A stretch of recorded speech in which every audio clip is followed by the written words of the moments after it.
po, balik na naman tayo. May MD appointment po ako sa aking pain management doctor. Siya yung nagtumutulong sa akin sa mga pain ko. Siya yung nag-shot ng aking steroids. Thank you to my son. Thank you kay Mariket.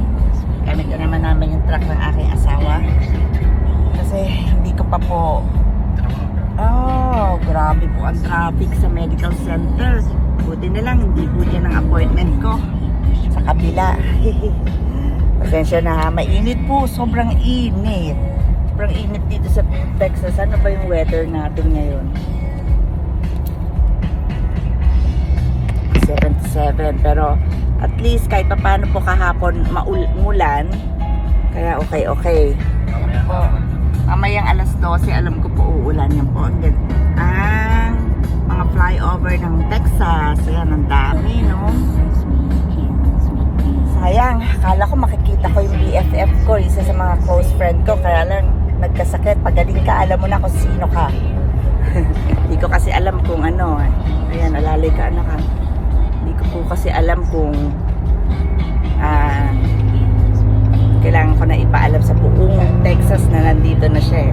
Pero anyway po, nandito na sila. Pagaling ka, tsaka sana maka-adjust na rin yung mga bata. Salamat po sa mga nanonood, sa mga nag-subscribe na. Salamat sa inyo. At sa hindi pa po nagsasubscribe, please, especially my son, mag-subscribe ka na. I don't know kung yung asawa ko nag-subscribe na rin. Sila sila Kat, kasi wala ata silang mga YouTube eh, kaya hirap magpa-subscribe tsaka yung follow. Anyway po, at least nag-e-enjoy naman po ako mag-vlog.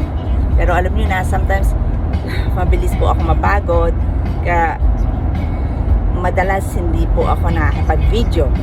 Pasensya na po. Sa ngayon, okay po ang pakiramdam ko. Mas hirap lang po, normal na po yun. Hirap yung maglakad, normal lang po yun sa akin. Kaya, for sure, today, i-schedule na naman ako sa lumbar ko. Steroid shot pa rin.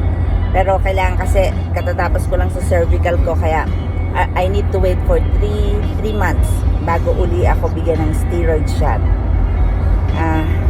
Salamat sa steroid shot. Salamat kay Dr. Hiral Patel for helping me sa all the staff ng UT sa may Astoria Boulevard sa may memorial doon yung doctor ko ngayon. Tatlo na yung doctor ko doon. Isang pain management doctor, isang ENT doctor, at isang bago kong neurology surgeon. Andun na rin po. For now, like na, nakaupo po ako na nakaupo lang po ako, pero nakapo na po ako kasi tama yung nurse ko sa United Healthcare, sa insurance ko, kasi may nurse din po ako na every month chine-check po ako kung anong condition ko.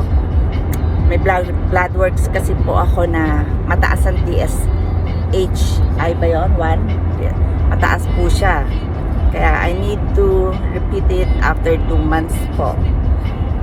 Kaya mabilis po ako mapagod. Pero God's grace, nakaka-survive po ako. Thank you. Thank you sa lahat ng mga prayers nyo po. Hindi pa po ako tapos. Pagka pa-subscribe po, pa-follow, pa-share, pa-like itong video ko.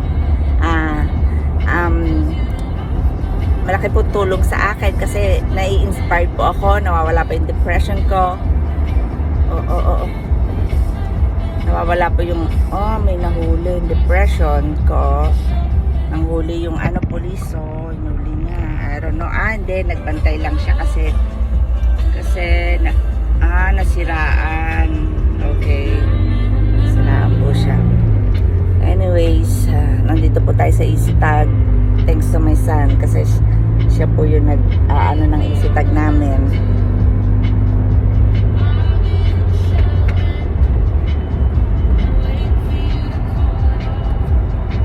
Anong oras na ba? 9 o'clock ba? Anong oras ba appointment ko? Wala. Dapat, shoot, 10 o'clock pa appointment ko, napaaga. Oh my God. Pero,